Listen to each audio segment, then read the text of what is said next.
ಹೇಗೆ ಮಾಡಿದ್ರೂ ಕೂಡ ಜಾಮೂನು ತುಂಬ ಗಟ್ಟಿ ಆಗ್ತಾ ಇದೆ ಅಥವಾ ಒಡೆದೋಗ್ತಾ ಇದೆ, ಒಂಥರ ನೀರು ಆಗ್ತಾ ಇದೆ ಅಂದರೆ ಈ ಒಂದು ವಿಧಾನದಲ್ಲಿ ಮಾಡಿ ನೋಡಿ. ಸಾಫ್ಟಾಗಿ ಸ್ಪಾಂಜಿಯಾಗಿ ತುಂಬಾ ಚೆನ್ನಾಗಿ ಬರುತ್ತೆ ರಸಭರಿತವಾಗಿ. ಇನ್ನು ಜಾಮೂನನ್ನು ಮಾಡ್ಕೊಳ್ಳೋದಕ್ಕೆ ನಾನಿಲ್ಲಿ MTR ಜಾಮೂನ್ ಮಿಕ್ಸನ್ನು ತೊಗೊಂಡಿದ್ದೀನಿ. ಅದನ್ನು ಕಲಿಸ್ಬಿಟ್ಟು ಒಂದು 10 ನಿಮಿಷ ನೆನೆಯಲಿಕ್ಕೆ ಬಿಡೋಣ. ಇನ್ನು ಈ ಕಡೆ ನಾನು ಪಾಕ ಮಾಡ್ಕೊಳ್ಳೋದಕ್ಕೆ ಒಂದು 2 ಕಪ್ ಆಗುವಷ್ಟು ಸಕ್ಕರೆನ ಹಾಕಿಬಿಟ್ಟು ಅದೇ ಅಳತೆಯಲ್ಲಿ ನೀರನ್ನು ಹಾಕಿಬಿಟ್ಟು ಇದನ್ನು 6ರಿಂದ 8 ನಿಮಿಷ ಚೆನ್ನಾಗಿ ಇದನ್ನು ಈ ರೀತಿಯಾಗಿ ಕುದಿಸ್ಕೊಳ್ಬೇಕು. ಅದಾದ ನಂತರ ಎಳೆ ಪಾಕದ ರೀತಿ ರೆಡಿ ಆಗುತ್ತೆ. ಅಷ್ಟಾದರೆ ಸಾಕಾಗುತ್ತೆ. ತುಂಬ ಗಟ್ಟಿನೂ ಆಗೋದಿಲ್ಲ ಅಥವಾ ತುಂಬ ನೀರು ಆಗೋದಿಲ್ಲ.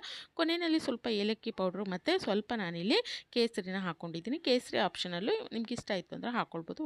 ಒಳ್ಳೆ ಕಲರ್ ಬರುತ್ತೆ. ಹಾಗಾಗಿ ಇನ್ನು ಈ ಕಡೆ ನಾನು ಏನು ಕಲಸಿಟ್ಕೊಂಡಿದ್ದೆ ಜಾಮೂನ್ ಮಿಕ್ಸು, ಅದನ್ನು ಒಂದು ಅಳತೆಯಲ್ಲಿ ನಾನು ಇಲ್ಲಿ ಈ ರೀತಿ ಬಾಲ್ಸ್ಗಳನ್ನು ಮಾಡ್ಕೊಂಡಿದ್ದೀನಿ. ಚೆನ್ನಾಗಿ ಕೈಗೆ ಎಣ್ಣೆ ಹಚ್ಕೊಂಡು ಈ ರೀತಿ ಮಾಡ್ಕೊಳ್ಳಿ.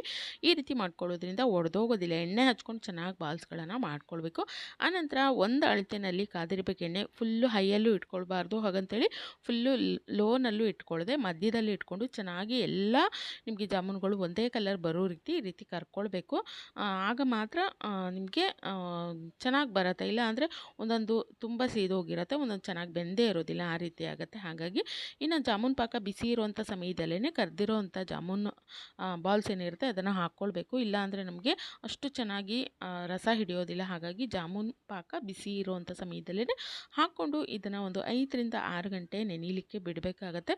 ನೋಡಿ, ನೆಂದ ಮೇಲೆ ತೋರಿಸ್ತಾ ಇದ್ದೀನಿ ಎಷ್ಟು ಚೆನ್ನಾಗಿ ಒಳ್ಳೆ ಕಲರ್ ಬಂದಿದೆ. ಅದೇ ರೀತಿಯಾಗಿ ತುಂಬಾ ಸಾಫ್ಟಾಗಿದೆ, ರಸಭರಿತವಾಗಿದೆ. ಒಳಗೆಲ್ಲ ಚೆನ್ನಾಗಿ ನಮಗೆ ರಸ ಹಿಡಿದಿದೆ. ಖಂಡಿತ ಟ್ರೈ ಮಾಡಿ ನೋಡಿ.